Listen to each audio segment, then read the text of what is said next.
Indian premier league 2025 tournament ప్రారంభానికి ముందు highlight అయ్యింది.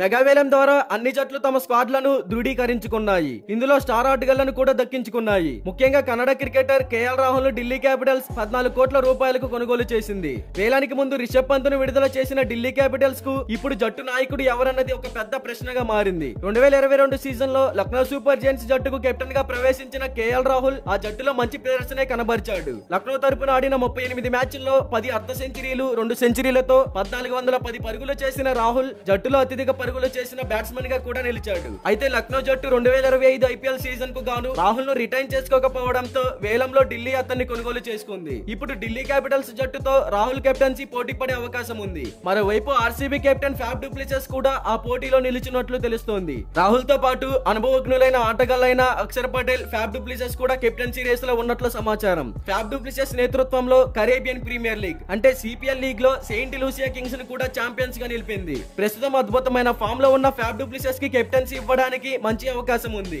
అందువల్ల ఢిల్లీ క్యాపిటల్స్ జట్టుకు కెప్టెన్ ఎవరవుతారు అన్నది ప్రశ్నగా మారింది. ఢిల్లీ క్యాపిటల్స్ జట్టుకు ఎవరు కెప్టెన్ అయితే బాగుంటుంది అని మీరు అనుకుంటున్నారో కామెంట్ చేయండి. ఇలాంటి క్రికెట్ అప్డేట్స్ కోసం మన ఛానల్ ని సబ్స్క్రైబ్ చేసుకోండి. అలాగే ప్రక్కనే ఉన్న గంట సింబల్ యాక్టివేట్ చేసుకోండి. Thank you for watching.